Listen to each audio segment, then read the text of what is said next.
ہمارے لکھنؤ سے آئے معزز مہمان امام اہل سنت مولانا عبدالشکور صاحب رحمۃ اللہ علیہ کے خانوادے سے تعلق رکھنے والے، اس خاندان کا تعلق مدرسہ اسلامی عربیہ بیت العلوم سے بہت قدیم ہے۔ مولانا عبدالشکور صاحب رحمۃ اللہ علیہ امام اہل سنت کے نام سے معروف ہیں، اور ایسی شخصیت ہے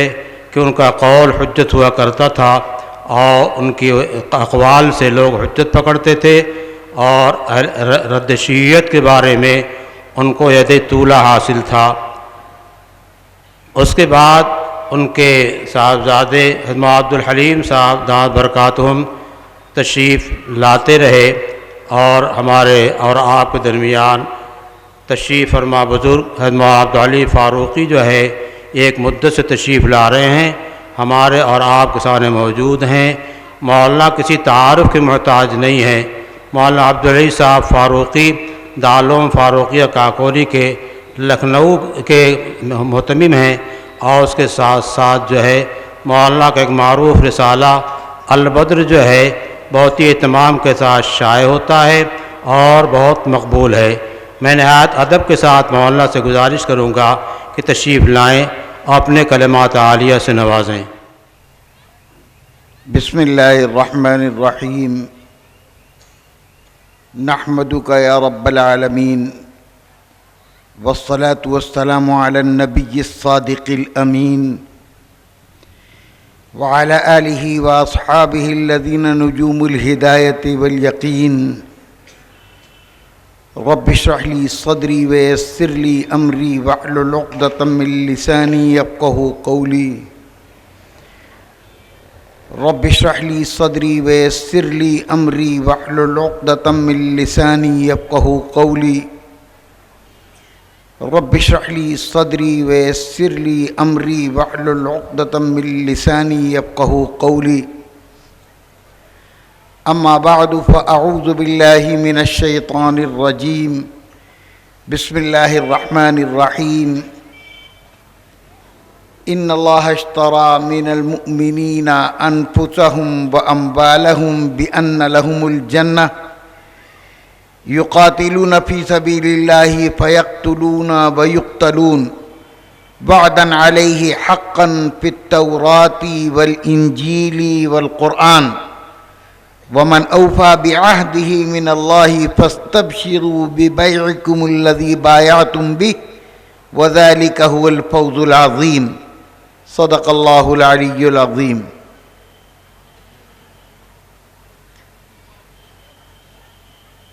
حضرت صدر اجلاس، حضرات علماء کرام، طلباء عزیز اور معزز اور محترم حاضرین جلسہ، جیسا کہ ہمارے عزیز دوست اور ہمارے کرم فرما اور اس ادارہ بیت العلوم کے بہت موقر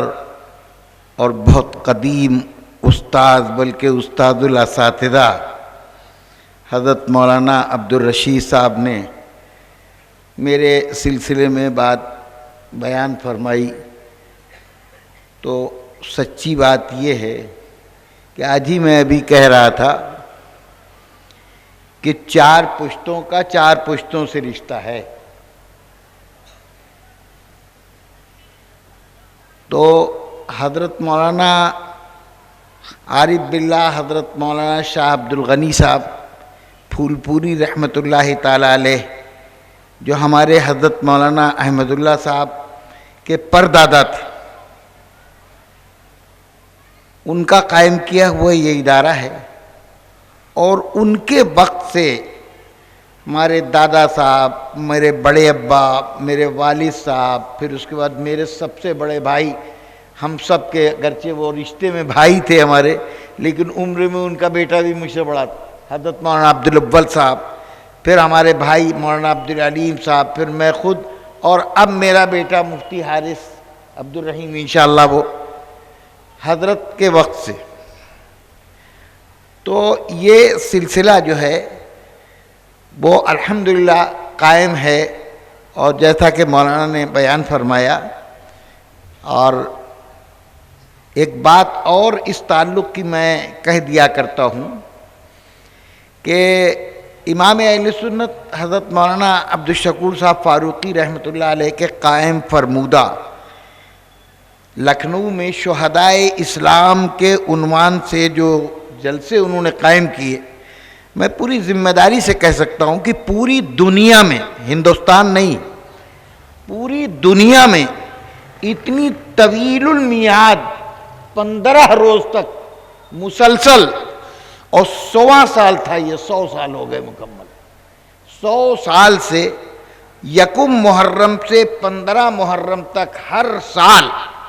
منعقد ہونے والے جلسے ہندوستان میں، ہمارے ملک میں پہلے نمبر پر وہ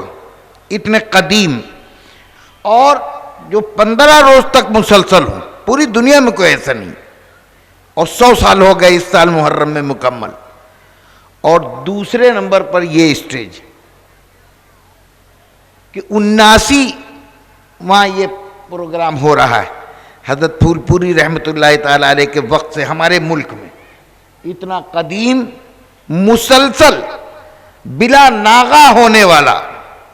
یہ اجلاس، یہ ہمارے بزرگوں کی برکتیں ہیں، اور ان کی جگہ لینے والے لوگوں کی سعادت اللہ تبارک و تعالیٰ کی توفیق. ہمارے الحمدللہ اللہ کا فضل ہے، کرم ہے، ہم آتے رہے. اور اب مسئلہ یہ ہے کہ میرے ساتھ بھی میں بہت معذور ہو گیا ہوں، اور سفر کے لائق اب رہ نہیں گیا بالکل. گزشتہ سال کئی برسوں کے ناغے کے بعد میں آیا. ہمارے عزیز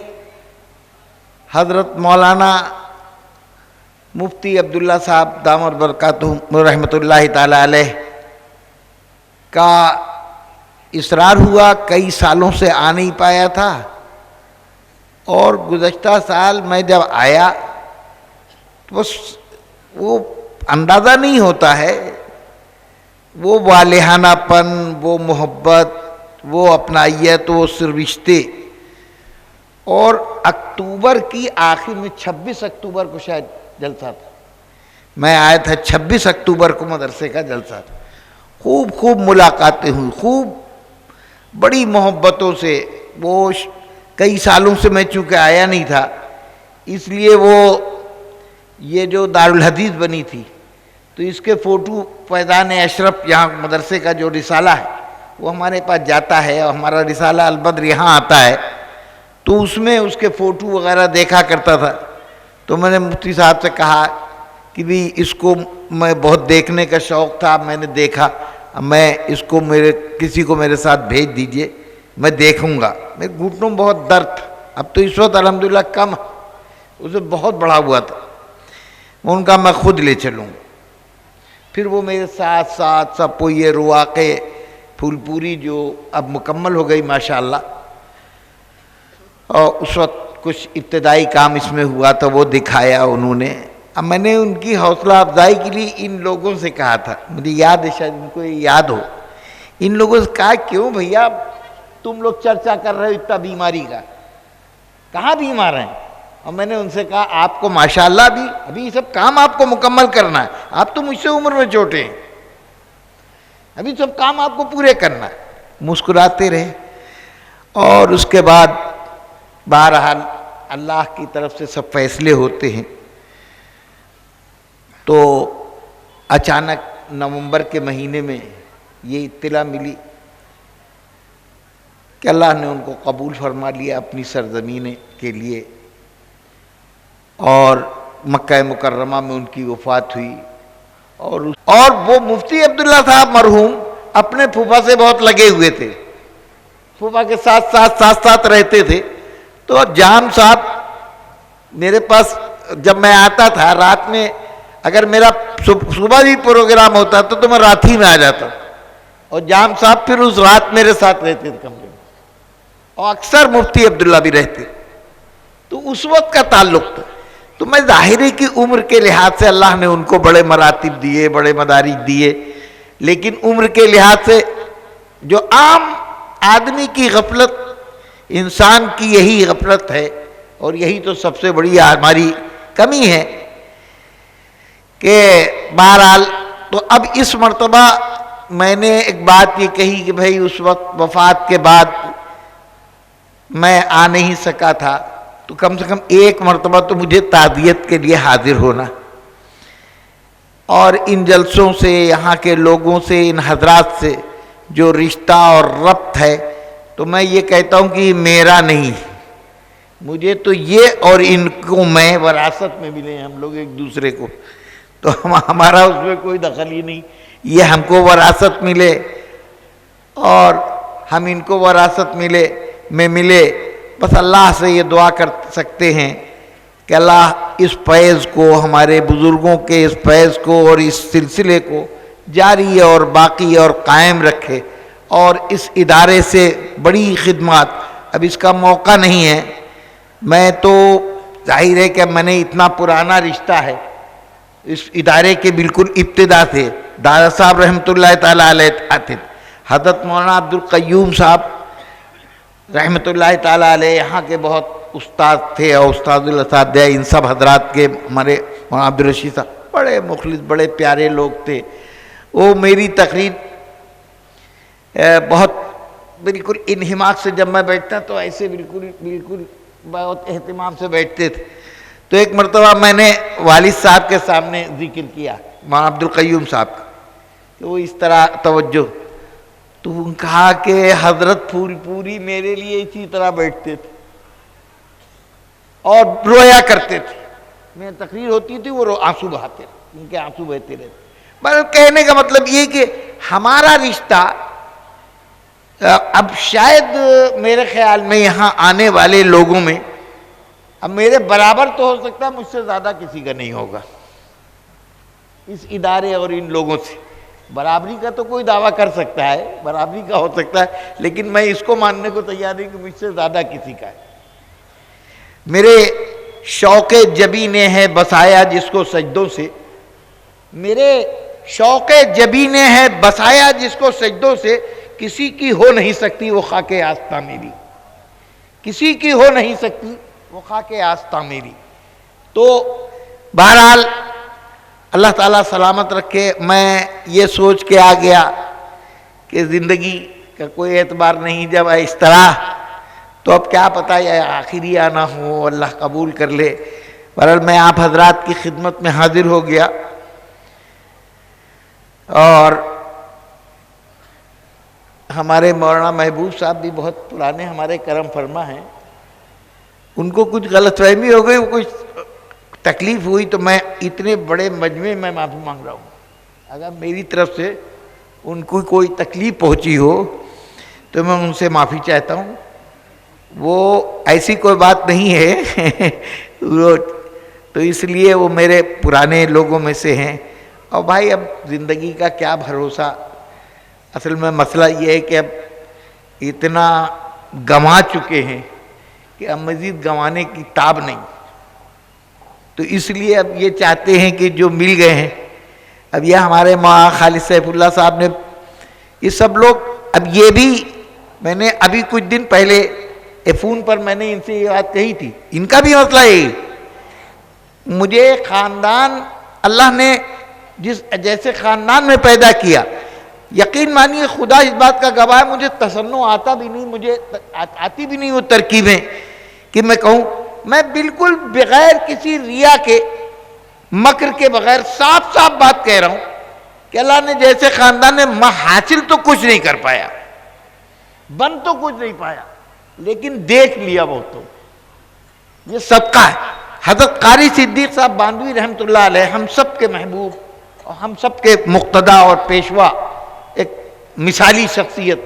حضرت نے ایک مرتبہ ہمارے یہاں مدرسے کے جلسے میں تقریر فرمائی، حضرت سرپرستی فرماتے تھے، تو کہا کہ بھئی نہ میں مقرر ہوں، نہ میں تقریر کے لیے آتا ہوں، تو پھر فرمایا کہ آپ لوگ پوچھیں گے کہ پھر آتے کاہے کے لیے ہو، جب تم کو تقریر کرنا بھی نہیں آتی اور تم تقریر کرنے کے لیے آئے بھی نہیں تو آتے کاہے کے لیے ہو؟ پھر اس کے بعد انہوں نے یہ بات کہی کہ بات اصل میں ایک ایسی بات کہنے جا رہا ہوں جس کا کم لوگوں کو یقین آیا. پھر انہوں نے لمبی بات کی تھی, میں شارٹ کر کے ان کی بات بتاؤں. ان کہا کہ اصل میں ان دینی جلسوں میں اور خصوصاً مدرسوں کے دینی جلسوں میں کچھ ہوتا ایسا ہے کہ یہ مدرسے والے اپنے مدرسے کے تعلق کی وجہ سے, اپنے حلقے سے, دور دراز سے اتنے بہت سے لوگوں کو, اچھے لوگوں کو اپنے جلسے میں اکٹھا کر لیتے ہیں کہ گھنٹہ 2 گھنٹے میں اتنے اچھے لوگوں سے ملاقات ہو جاتی ہے ان جلسوں کے طفیل میں کہ اگر ان کے لیے ملنے کا ارادہ کیا جائے تو مہینوں لگ جائیں اور نہ جانے کتنا پیسہ خرچ ہو اور پھر بھی ملاقاتیں نہ ہو پائیں اتنے لوگوں سے. یہ مدرسے والے اپنے واقعہ یہ. اب یہ ہمارے مولانا خالد سیف اللہ صاحب, میں نے یہ بات کہی, اب یہ بھی موروثی ہیں, یہ بھی ہم کو وراثت یعنی میں کہنا ہے تو میری کوئی کمائی نہیں, اور اس میں کوئی تصنع مکاری نہیں, کمائی نہیں کچھ بھی میری, بس مل گئے. وراثت ایک ایسی چیز ہوتی ہے کہ نااہل کو ہو یا اہل ہو اس کے لیے کوئی شرط نہیں. حتیٰ کہ ایک مسئلے کی بات ہے, ہمارے مولانا امتیاز خاص ہے اللہ تعالیٰ نے فقہ کے سلسلے میں, حضرت قاضی صاحب کے سچے جانشین, اور ہماری جماعت میں اس وقت اللہ تعالیٰ نے علم فقہ میں جو مہارت اور جو بصیرت آپ کو عطا کی ہے, بجا طور پر آپ کو فقیہ العصر کا خطاب ملا حضرت مولانا خالد سیف اللہ صاحب کو. ان کی موجودگی میں ایک بات کہتا ہوں کہ وراثت تو ایک ایسی چیز ہے کہ ایک محمل چیز آنکھ جو کہی جاتی ہے اس کا بھی کوئی اعتبار نہیں ہمارے یہاں. یہ جو اخباروں میں لوگ اعلان کر دیتے ہیں نا, مسئلے کی بات بتا رہا ہوں, اور اتنے بڑے مفتی صاحب, اتنے بڑے عالم صاحب کی موجودگی میں بتا رہا ہوں, چوری چھپے نہ کہیے گا, بتایا سارا مفتیوں کا پورا ڈھیر ہے سب کے سامنے, بالکل سب کی تائید. یہ جو آنکھ کرنا ہوتا ہے نا, فضولیات میں سے ایک فضول چیز یہ بھی کہ وہ آج اخبار میں اعلان کر دیا گیا, آج سے میں نے اپنے فلانے لڑکے کو اس کی نالائقیوں کی وجہ سے اپنی چل اچل ساری جائیداد سے محروم کر دیا. ٹھینگا آپ کے محروم کیے سے کچھ ہوتا ہے؟ آپ نے دیا ہے کیا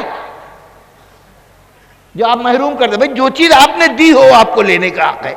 ہے. زندگی بھر تو سانپ کی طرح آپ بیٹھے ہوئے پھن مارے ہیں, آپ دے رہے ہیں کیا؟ دیکھیے یاد رکھیے گا, اصول یہ ہے کہ یہ مال, بات میں بات نکلتی, میں کہنا کچھ اور چاہ رہا تھا مگر یہ ان کی برکت. فقیہ آدمی نا, مسئلے مسائل والے تو وہ ایسے ہی میں آ جاتی چیٹیں ہم جیسے لوگوں پر بھی, تو بات میں بات نکلتی. کئی چیزیں ایسی ہیں کہ لوگ سمجھتے ہیں بہت بڑا پن کا کام ہے, بہت بڑا ثواب کا کام ہے, بہت عمدہ کام ہے. میرا گردہ میرے مرنے کے بعد ڈونیٹ کرتا ہوں میں, جس کو چاہے دے دیا جائے. میری آنکھیں میں ڈونیٹ کرتا ہوں, تمہارے باپ کی ہیں جو تم ڈونیٹ کر رہے ہو ہیں. دادا جی کا پاتیا حلوائی کی دکان, کھڑا ہو گیا حلوائی کی دکان پہ پاتیا پڑھ دیا, جاؤ لوٹ لے جاؤ. یاد رکھیے گا, میں ان علماء و مفتی صاحبان کی موجودگی میں, خاص طور سے حضرت مولانا خالد سیف اللہ صاحب کی موجودگی میں کہہ رہا ہوں, اور اگر غلط ہوگا تو یہ مداہنت نہیں کریں گے, کہہ دیں گے صحیح, اور کوئی کہہ دے بھائی. مفتی عبدالرشید صاحب تو برابر سرابر کے ہیں عمر میں, ان سے ایک اور رشتہ بھی ہے, بتاؤں گا نہیں ابھی. تو اس لیے یہ کہہ سکتے ہیں کہ یہ کان, یہ ناک, یہ آنکھ, یہ دل, یہ دماغ, یہ ہاتھ, یہ پیر عاریتاً ہیں آپ کے پاس. اللہ نے آپ کو استعمال کے دیے دیا, مالک نہیں بنایا. یاد رکھیے گا یہ بات. جیسے بیت العلوم کی اتنی شاندار بلڈنگ ہے, یہاں کے طلبہ کے لیے یہ جو رواق پھول پوری بنی ہے طلبائی کے لیے تو ہے، ہاسٹل ہے لڑکوں کا، شاندار شاندار کمرے بنے ہیں، 5 سال رہو یا 8 سال رہو یا 10 سال رہو، تم مالک نہیں بنائے کہ جب جانے لگو تو کسی کو پگڑی لے کے دیتے جاؤ، یہ مالک نہیں ہو تم، رہو،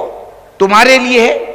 یہ پانی بھی تمہارے لیے، یہ فرش بھی تمہارے لیے، یہ بستر بھی تمہارے لیے، یہ تکیہ بھی تمہارے، سب پنکھا بھی تمہارے لیے، لیکن استعمال کے لیے تمہاری اپنی ضرورت پوری کرو۔ ایسے یہ ناک اللہ نے ہم کو ہمارے لیے دی ہے، کان ہمارے لیے دیا ہے، آنکھ ہمارے لیے، ہم مالک ہو گئے کہ مرنے سے پہلے وصیت کر دی کہ ڈونیٹ کر دو فلانی جگہ، جس کو جی چاہو دے دو، باو یا چوٹے، یہ چوری بالکل نہیں۔ ہم کیوں مفتی، کیوں حضرت مولانا غلط تو نہیں کہہ رہا میں، یہ اللہ کی طرف سے، تو یاد رکھیے گا اس چیز کو۔ وراثت کا معاملہ بھی یہی ہے، ارے بھائی ہم کو اپنی زندگی میں اپنی اولاد کو دینے کا حق ہے، ہم جو چاہیں دیں، غیر کو دیں، یہ شیروانی ہم اپنے کسی بیٹے کو دے دیں یا کسی غیر کو دے دیں، مجھے حق ہے، لیکن ہمارا مال، ہمارا جسم، سب کچھ اللہ نے ہم کو ہماری زندگی بھر کے لیے دیا، ادھر ہم مرے مالک کی طرف مال لوٹ گیا، ادھر ہم مرے ہمارا مال ہمارے مالک کی طرف لوٹ گیا۔ اب انہوں کا قانون چلے گا، یہ جو مر جائے تو مرنے کے بعد میری ہدایات پر عمل نہیں ہوگا، بلکہ رب کا قانون ہے، مرنے والا مر جائے، بیوی ہو تو اس کو اتنا دے دو، ماں باپ ہو تو ان کو اتنا دے دو، بیٹا ہو تو اتنا دے دو، بیٹی ہو تو اتنا دے دو، اللہ نے قانون بنایا، یوصیکم اللہ فی اولادکم للذکر مثل حظ الانثیین، پوری تفصیل کے ساتھ۔ تو اللہ دلوا رہا ہے، تم کون ہو روکنے والے بھائی؟ 4 لڑکے ہیں تو جو مال ہے وہ چاروں میں برابر سے بٹے گا، ایک سے ناراض ہیں، آپ نے کہہ دیا ہم چل اچل سے محروم کرتے ہیں، بقا کرو تم، کچھ نہیں محروم ہوگا، وہ اس کو ملے گا، نہیں دو گے تو تم نہیں دیں گے تو جو لوگ نہیں دیں گے وہ بھی گناہگار ہوں گے، قبر میں تمہارے پر ڈنڈے پڑیں گے کہ فتنہ تم چھوڑ کے آئے ہو۔ یہ تو بھائی میرے، میں یہ بات اس پر نکلی کہ وراثت تو اہل کو بھی مل جاتی، نااہل کو بھی مل جاتی ہے، وارث جو ہوتا ہے اس کی صلاحیت نہیں دیکھی جاتی کہ پڑھے لکھے ہیں، عالم ہیں، لہذا ان کو اپنے باپ کا حصہ ملنا چاہیے اور یہ جاہل آدمی اس کو نہیں ملنا چاہیے، تو یہ سب لوگ وراثت میں مل گئے۔ اب اللہ تبارک و تعالیٰ ان سب لوگوں کو جزائے خیر دے، ان کی برکات کو عام کرے۔ میں حضرت مولانا نے جو ہمارے مولانا خالد سیف اللہ صاحب نے جو بات شروع کی، میں اسی کو تھوڑا سا اور آگے بڑھا کر اپنے حساب سے کچھ آپ کو مختصر وقت میں ایک بات کہنا چاہتا ہوں۔ دیکھیے اصل بات کیا ہے کہ اللہ تبارک و تعالی نے ایمان والے کو، مومن کو ذلیل ہونے کے لیے نہیں پیدا کیا۔ قرآن کا صاف اور واضح اعلان ہے، لا تہنوا ولا تحزنوا وانتم الاعلون ان کنتم مؤمنین، کمزور نہ بنو، رنجیدہ مت ہو، تم ہی سب سے سربلند رہو گے، ان کنتم مومنین، اگر تم مومن۔ اب دعوے داری تو ہماری یہ ہے کہ یہ سب پر صادق آ رہا ہے، دعوے داری تو یہ ہے کہ اللہ نے جو شرط مومن ہونے کی رکھی، ہم سب بفضلہ تعالی مومن ہیں، لہذا اب ہمیں سب سے سربلند ہونا چاہیے۔ تو پہلی بات تو یاد رکھیے، قرآن کی آیت میں نے آپ سے پڑھی کہ سامنے اللہ فرماتے ہیں لا تہنوا ولا تحزنوا، کمزور نہ بنو، کمزوری مت دکھاؤ، غمگین مت ہو، وانتم الاعلون۔ تو ہم کو اپنا بھی جائزہ لینا چاہیے، ہم کمزوری دکھا رہے ہیں کہ نہیں، تب تو اللہ کا وعدہ پورا ہوگا انتم الاعلون والا۔ ایک بات